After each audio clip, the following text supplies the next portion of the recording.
The next few are going to be a little bit more tricky, or in my opinion more important, and more things that people don't think about. So the first thing is you need to believe in the importance of exams and results. It's so common during exam time for people to be posting memes on Facebook or Instagram about, you know, Richard Branson, who didn't go to university but now he's a millionaire.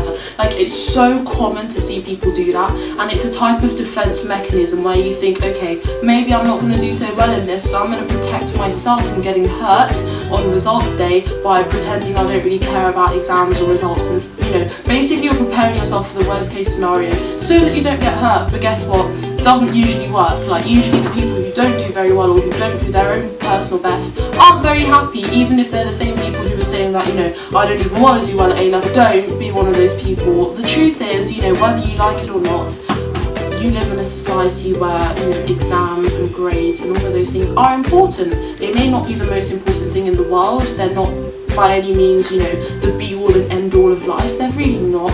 But they are important, and you've been working hard for 2 years, so please don't attract negative vibes by pretending you don't care, or by telling everyone that, you know, you're not bothered about your results, because you probably are. And if you are bothered about your results, and that is a good thing. It means that you care. It means that you acknowledge the fact that this is going to be, you know, somehow a factor in your future. You know, always reaffirm in your mind that this is important. This is not the end of the world, but it is important, and you're going to do your best. And that is how you attract positive energy, and you end up doing pretty well. So the next one is kind of linked to a book that I read, and I might link it down below, but it's all about this idea of deep concentration. Whatever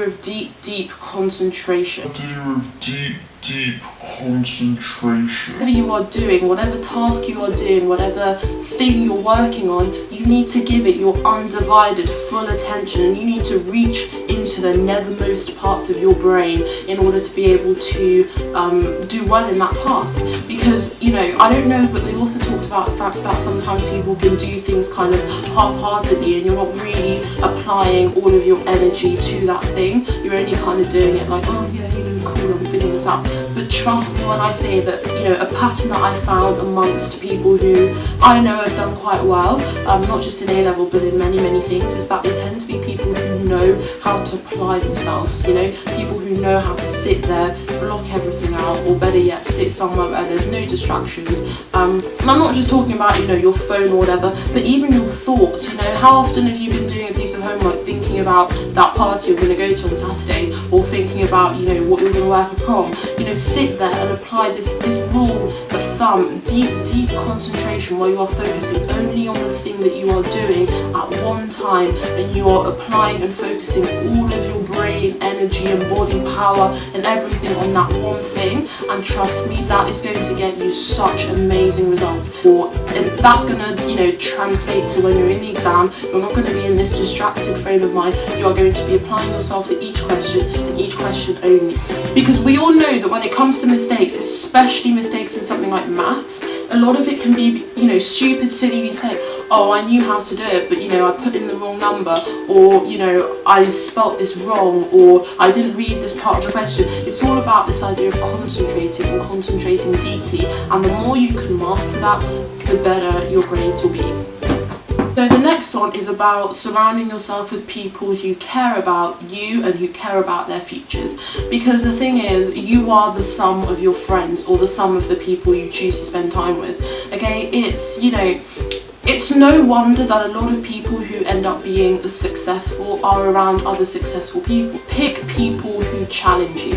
Pick people who make you think to yourself, okay, this person's clearly done this well, and this person clearly knows how to do this, therefore they can teach me. I'm not saying you need to ditch all your friends and go and find the smartest person in your class and become their best bud, but I am saying that you need to think carefully about who you're spending your time with, especially around exam period. Because trust me, by spending time with certain people, they're only going to bring you to their level. And that sounds harsh, but, you know, it's true. If you're spending time with people who don't do anything, they mess around, they, you know, produce crap quality work because they don't try, then you're going to end up picking up their habits, and it's going to be so hard for you to lift yourself up past their level. So it's so important for you to hang out with people who do challenge you. I'm not saying that you necessarily have to hang out with the smartest people, but people who are invested in their work. Another note on that is that if you hang out with people who, I don't really know how to articulate this, but people who sound intelligent,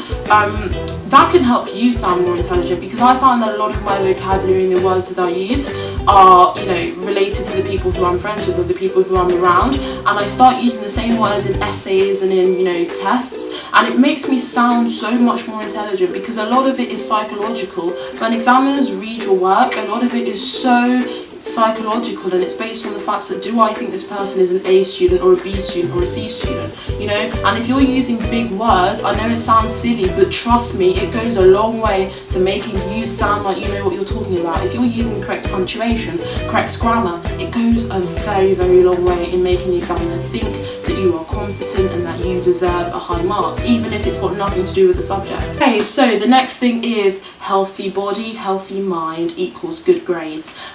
You've probably heard this before, so it's kind of generic, but it's so important, looking after your mental health, and that includes, getting enough sleep, drinking enough water, eating healthily, exercising. All of those things will definitely have an impact on your own body's capability to cope with exams and handle stress. Because I'm thinking back to you when you're sitting in that exam hall and you're writing, you're scribbling away, you've got to remember that your body is doing all that, your body is writing, your brain is thinking. The things that you eat and the things that you put inside your body are going to affect its ability to work and perform under high levels of pressure. Practice mindfulness and breathing techniques. I can do another video on that if you'd like. Please comment down below if you would. Practicing all of those techniques is going to help your performance.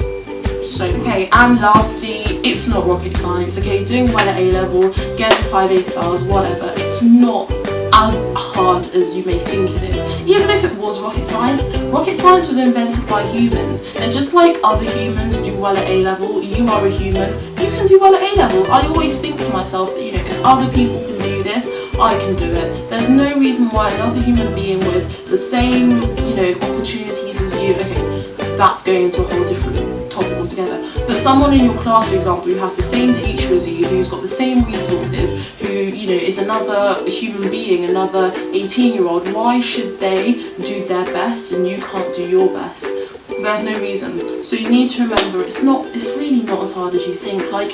The worst thing you could do is tell yourself that it's impossible to do well, or that it's impossible to get a certain grade, because it's not. People have done it before you, people will do it after you, you can do it. You've got to believe in yourself, as cheesy as it sounds, believe in your teachers, believe that they've taught you the right material, believe in this whole idea of exams and, grades and fate and whatnot. If you believe in it, you will do well. Thank you so much for watching, guys. I hope you got a lot out of this video. I did try and put effort into the points that I was making them as accessible as possible to all subjects. However, I will do more specialised video on individual subjects as we progress with this channel. If you want to see any videos whatsoever, please let me know. I am more than happy to help you guys. And if you watch my introduction welcome to my channel video, in that video I tell you a little bit more about myself and where I come from and my experience with A-levels and uni.